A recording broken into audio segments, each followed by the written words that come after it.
Hey there, my name is Jerry McMullen. Thank you all for watching.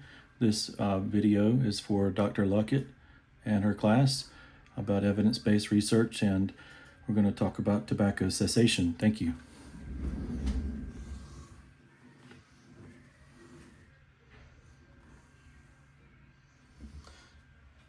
Tobacco cessation and schizophrenia.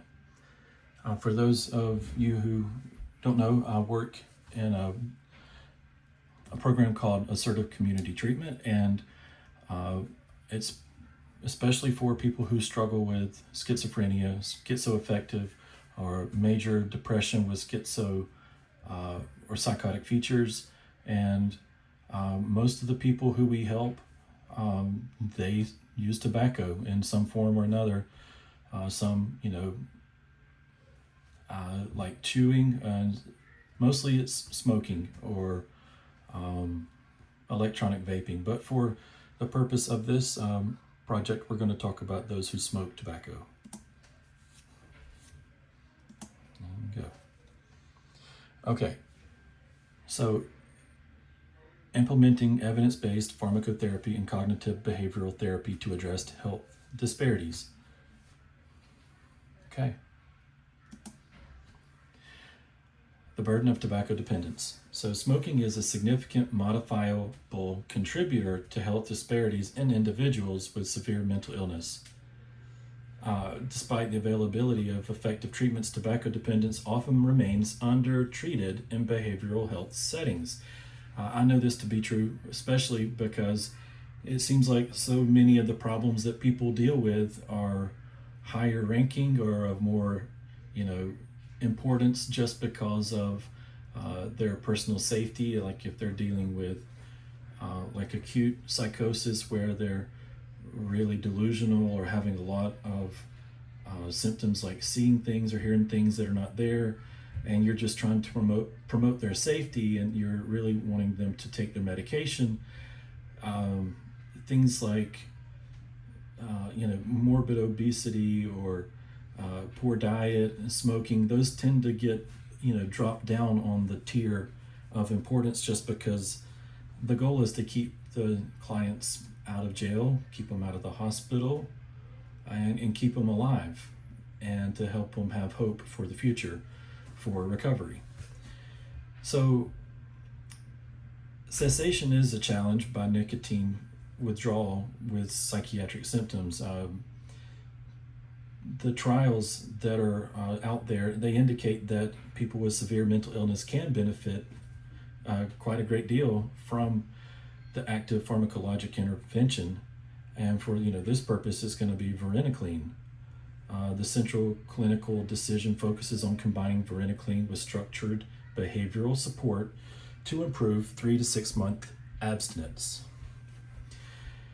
The clinical inquiry, our PICO question, you could say, is in adults with schizophrenia who smoke, what is the effect of Varenicline combined with structured behavioral treatment compared with placebo or nicotine replacement therapy on tobacco abstinence within a 3 to 6 month period?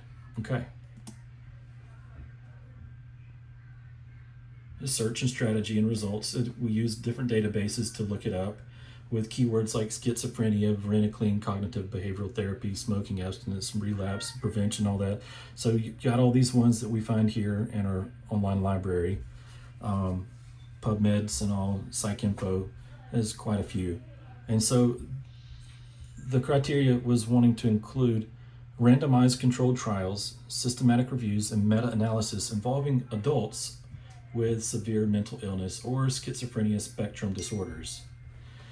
Never mind that.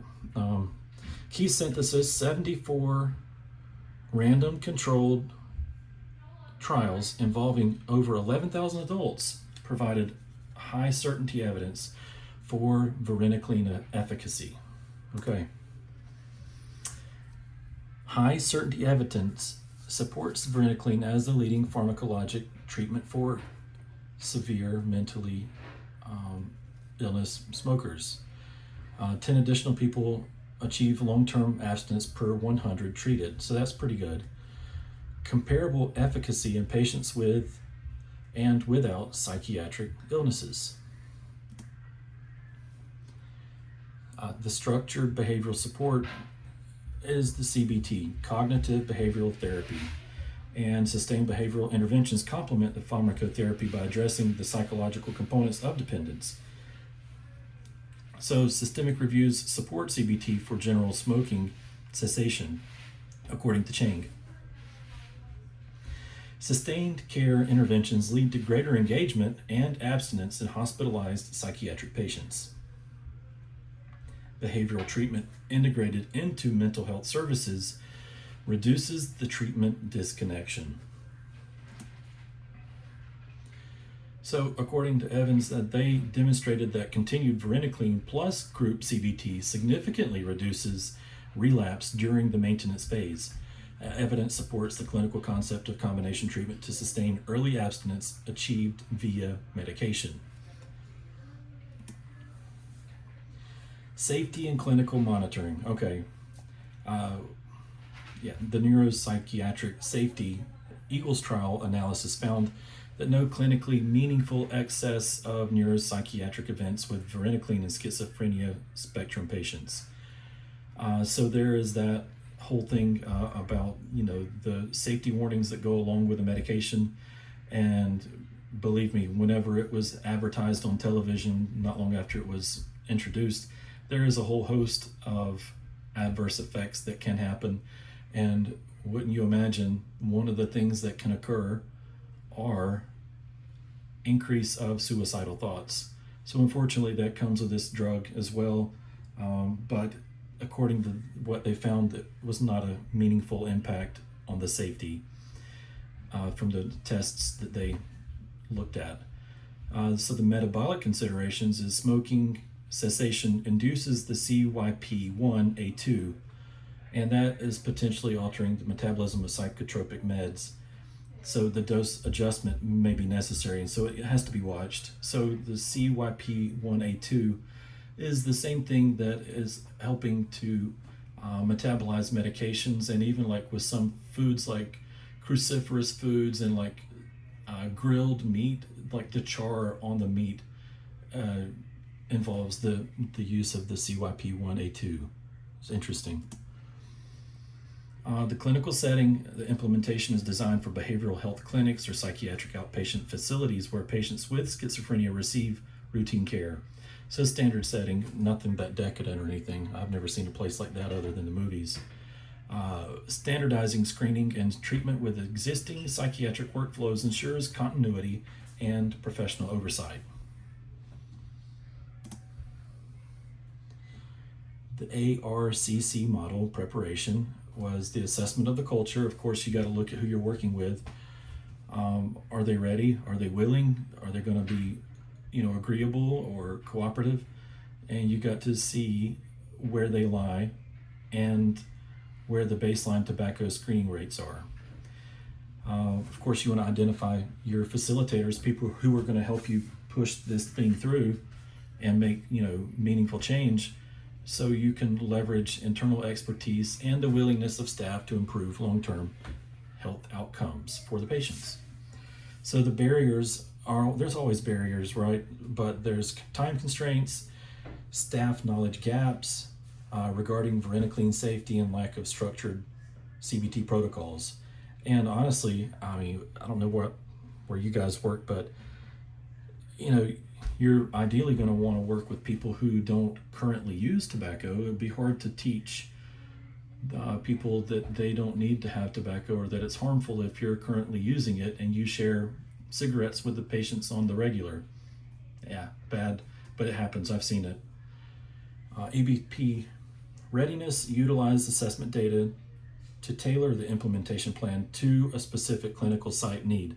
So for me specifically, it would be, how does it work along with ACT clients? Assertive community treatment is basically, it's not tangible. There's a clinic, but it's not really where patients are treated or seen. Basically, the patients are seen out in the community, wherever they may be, whether they're homeless, on the street, under a bridge, they're in a halfway house, they're in a motel, or they're just getting out of a crisis center, or the structure is, always going to be a guessing game. But the idea is to get as much structure and as much kind of things set in place to promote the success. Okay, mentors in practice. I'm not sure where step 1 and 2 went, but identification of EBP mentors to guide point of care clinicians and implementation of the standardized tobacco treatment pathway into daily clinical practice. Yeah, exactly. So the criteria to evaluate is we're looking specifically at the abstinence, at the 3 and 6 month mark. They looked at the self-reporting. I don't know why anybody would lie about it, but they take what they say, but they also do the blood test, biochemical, right? Blood test to see, is there any nicotine in the bloodstream, and so that's another way. And also the treatment engagement and session attendance. So if people showed up for the CBT therapy, the group therapy, and when you talk to them about cessation and the protocols, are they going to be engaged? Were they rejecting it, or did they have second thoughts, or did they drop out? So all that is taken into consideration. So the process measures is the 90% screening rate for tobacco use and 80% documented cessation counseling. Okay. Data analysis plan. So run charts and monthly dashboards will monitor the screening and abstinence trends over time. So you're just watching, is it starting out really good, and does it happen to fall sharply, or does it bounce back? All those things, over that time span, and then the percentage of success. Right. So synthesis and findings, the evidence consistently supports active cessation treatment for adults with schizophrenia. Varenicline is an effective pharmacologic component, and structured behavioral support is a necessary complement. Integration into psychiatric settings is feasible and effective, and the neuropsychiatric safety profiles support clinical use. The ARC model provides the framework for sustainable implementation. Of course, there are studies that show how successful are they with just the therapy, the CBT, and how successful are they with just the Varenicline, the Chantix. But they found that when you combine the two, that's where you're really going to hit the most success. So, thank you for listening in, and please let me know what you think. Very good. Here's some of the references, and there we go. Thank you. Bingo.